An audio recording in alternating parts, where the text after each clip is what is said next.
நாராயண சரணோ சரணம் பிரபத்தியே ஸ்ரீமதே லட்சுமி நாராயணாய நமஹ. நாராயணாங்கிற நாமத்துக்காக பெருமாள் பல்வேறு திவ்யதேசங்களில் பல்வேறு கோவில்களில் பெருமாள் எழுந்தருளி சேவை சாதிக்கிறார். லட்சுமி நரசிம்மன் சொல்லக்கூடிய திருநாமத்தோட பெருமாள் பல்வேறு சேத்திரங்கள் எழுந்தருளி சேவை சாதிக்கிறார். அதில் அந்த திருச்சியில் 3 லட்சுமி நரசிம்ம ஸ்தலம் ரொம்ப சிறப்பு. காட்டழகிய சிங்கர், ஆற்றழகிய சிங்கர், மேட்டழகிய சிங்கர். காட்டழகிய சிங்கர் ஸ்ரீரங்கத்தில் இருக்க திருவானைக்கோவில் பக்கத்தில் இருக்கக்கூடிய காட்டழகிய சிங்கர் ரொம்ப விசேஷமான ஸ்தலம். அடுத்தாற் போல மேட்டழகிய சிங்கர் ஸ்ரீரங்கத்துக்குள்ள மேட்டழகிய சிங்கராக பெருமாள் சேவை சாதிக்கிறார். அடுத்து ஆற்றழகிய சிங்கர் ஸ்ரீரங்கம் நம்ம திருச்சி காவேரிக்கரை ஓடத்துறைன்னு சொல்லக்கூடிய இடத்துல எம்பெருமான் ஆற்றழகிய சிங்கர்னு சொல்லக்கூடிய பெருமாள் திருநாமத்தோடு சேவை சாதிக்கிறார்.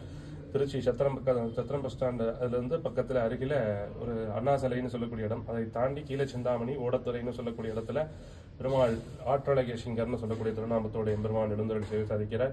இங்கே தாயார் அஞ்சலி பந்தமாக இருப்பதனால பிரார்த்தனை ஸ்தலம், இந்த கோவிலே பிரார்த்தனை ஸ்தலம். நம்ம என்னென்ன பிரார்த்தனை பண்ணுறோமோ தாயார் நமக்காக பெருமாள்கிட்ட பிரார்த்தனை பண்ணிக்கிறார். பிரார்த்தனை ஸ்தலமாக சொல்லக்கூடியது 3 நரசிம்மன்ல ஒருத்தர். ஒவ்வொரு நாளைக்கு ஒவ்வொரு பிரார்த்தனைகள். சுவாதி நட்சத்திரம் சேராத 2 சேர்க்கக்கூடிய சுவாதி நட்சத்திரம் குடும்ப ஒற்றுமை, தம்பதிகள் ஒற்றுமை. சுவாதி நட்சத்திரம் ரொம்ப விசேஷமா சொல்லக்கூடியது. அடுத்தாற் போல பௌர்ணமி வியாபார ஸ்தாபனங்கள்